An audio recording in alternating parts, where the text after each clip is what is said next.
Alors bonjour tout le monde, aujourd'hui je vais vous présenter les 5 trucs les plus rageants, les plus gossants qui se passent dans Call of Duty mobile. Alors c'est juste mobile, c'est pas ordinateur, même si ça se peut que ça soit sur ordinateur. Mais j'ai juste expérimenté la version mobile, alors je pourrais pas le dire. Alors on va commencer. Alors pour commencer, il y a le largage aérien. Vous savez là, la petite boîte qui tombe en Battle Royale? Mais est-ce que vous savez que si ça vous tombe dessus, ça vous one-shot? Alors, tu es en train de faire ta petite bataille royale, puis là, il reste 10 personnes, tu es sûr de gagner. Mais non, il y a une boîte qui te tombe dessus, et là, tu meurs, tout bêtement.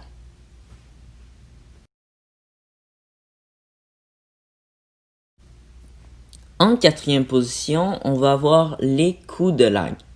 Alors, vous savez, quand votre écran fige pendant environ 2 secondes, mais que pendant ces 2 secondes-là, vous êtes justement en train d'attaquer quelqu'un qui va en profiter pour vous tuer. Alors selon moi, c'est l'un des trucs les plus rageants qui peut arriver. Parce que c'est pas ta faute. Tu meurs, mais c'est pas ta faute. Alors moi, ça me fait juste rager. Yeah.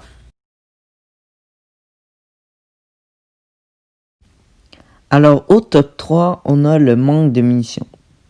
Alors le manque de munitions, ça peut être vraiment rageant. Alors, tu sais, quand t'es vraiment fort, là, puis tu joues contre des gros noobs, puis t'es défonces complètement, tu fais 10 kills de suite. Mais là, ton fusil, il lui reste plus de munitions. Donc tu peux plus tirer. Mais là, tu peux rien faire. Puis en fin de compte, tu fais juste te faire tuer. Ça me fait vraiment rager à chaque fois parce que c'est comme... Les fusils ont jamais assez de munitions. On devrait changer ça.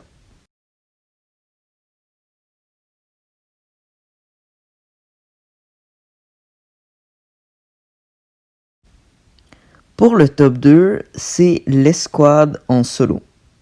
Est-ce que vous savez quand vous faites un bataille royale puis que vous décidez d'être dans une équipe de 4, mais quand vous commencez la game, vous êtes seul dans l'équipe. Puis quand on est seul dans l'équipe, nos probabilités de gagner sont pas très élevées. Bien sûr, si t'es un bon joueur, tu peux faire top 1 très facilement, mais t'es un peu dans un désavantage. Finalement, pour le top 1 de cette vidéo, c'est arriver dans une partie en multijoueur déjà perdue. Alors, une game perdue d'avance. Par exemple, t'arrives, puis c'est souvent quand il y a plusieurs personnes qui jouent. T'arrives dans une partie multijoueur, mais le score c'est comme 30 pour l'autre équipe, puis ton équipe il y a 5. Ça veut dire que c'est déjà perdu d'avance. Mais ils te mettent pareil dans la game. C'est comme s'ils pensaient que t'allais faire une remontada ou quelque chose dans le même. Mais non. Si vous voulez mon avis, c'est vraiment la chose la plus rageante. Alors, le top 5 est fini et j'espère que vous avez apprécié la vidéo. Si vous avez apprécié, vous pouvez mettre un like et vous abonner. Je vais vous laisser avec la fin de la game déjà en cours.